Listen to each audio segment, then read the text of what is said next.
आप सभी को मौनी अमावस्या की हार्दिक शुभकामनाएं। आज हम मौनी अमावस्या व्रत कथा का श्रवण करेंगे। मौनी अमावस्या 29 जनवरी को है। इस दिन स्नान और दान से पुण्य मिलता है। पौराणिक कथा के अनुसार गुणवती के पति के रक्षा के लिए सोमा धोबिन ने अपने पुण्य दान किए, जिससे उनके पति जीवित हो गए। इस साल मौनी अमावस्या 29 जनवरी बुधवार को है। इस दिन स्नान और दान करने का पुण्य बहुत ही गुना ज्यादा होता है। भगवान विष्णु की कृपा से व्यक्ति के जीवन में सुख और समृद्धि आती है, उनके पाप मिटते हैं और वह मोक्ष की प्राप्ति करता है। मौनी अमावस्या पर पितरों की तृप्ति के लिए तर्पण, पिंडदान, श्राद्ध आदि कराते हैं। गृहस्थ और साधु सन्यासी मौनी अमावस्या के दिन व्रत रखते हैं और पूजन करते हैं। पूजा के समय आपको मौनी अमावस्या का व्रत कथा सुननी चाहिए। मौनी अमावस्या का पूर्ण फल प्राप्त होता है। चलिए अब हम न देरी करते हुए मौनी अमावस्या व्रत कथा का श्रवण करते हैं। लेकिन इसके पहले आप हमारे वीडियो को लाइक और शेयर करना बिल्कुल ना भूलें। कांचीपुरी में देवस्वामी का एक ब्राह्मण परिवार रहता था। उसकी पत्नी का नाम धनमती था।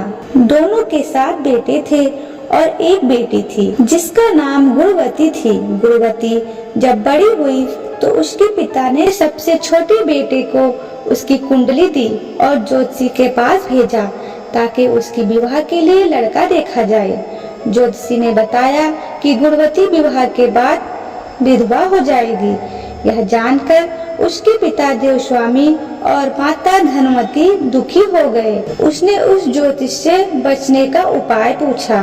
तब उन्होंने यह बताया कि सिंघल द्वीप में सोमा धोबिन रहती है, जो बहुत पतिव्रता है। यदि सोमा धोबिन तुम्हारे घर आकर पूजा करे और अपना अर्जित पुण्य दान कर दे तो गुणवती का सुहाग बच जाएगा और वह दोष मिट जाएगा। यह जानकर देवस्वामी ने बेटी गुणवती को सबसे छोटे बेटे के साथ सोमा धोबिन के घर सिंघल द्वीप भेजा। दोनों भाई और बहन घर से निकलकर सोमा के घर की ओर चल दिए। दोनों समुद्र के किनारे पहुँचे। उसे पार करने के बारे में सोचने लगे। दोनों को भूख और प्यास लगी थी। दोनों एक पीपल के पेड़ के नीचे बैठ गए। उस पेड़ पर एक गिद्ध का परिवार भी रहता था।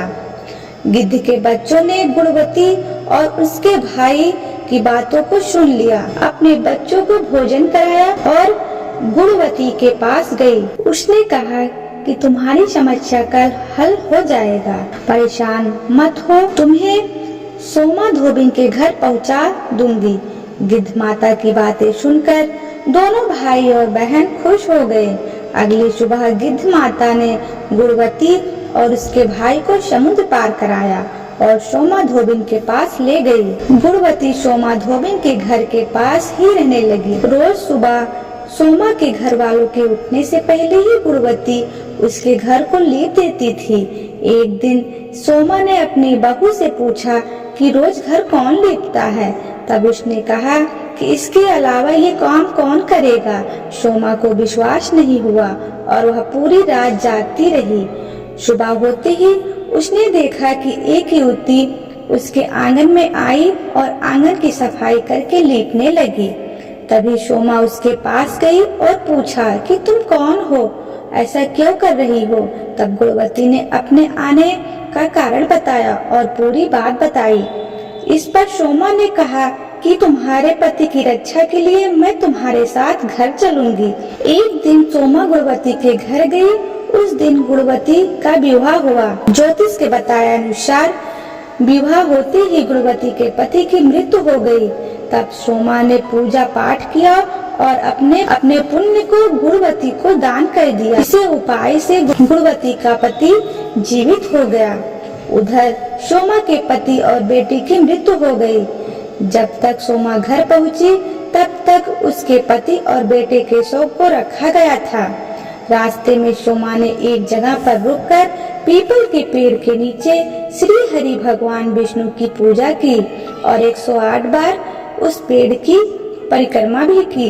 इससे अर्जित पुण्य से सोमा के पति और बेटे जीवित हो गए थे। वे अकाल मृत्यु से मुक्त हो गए थे। जो भी व्यक्ति विधि विधान से मौनी अमावस्या का व्रत करता है उसे भगवान विष्णु की कृपा प्राप्त होती है और उसके जीवन में सुख और समृद्धि आती है। बोलो विष्णु भगवान की जय।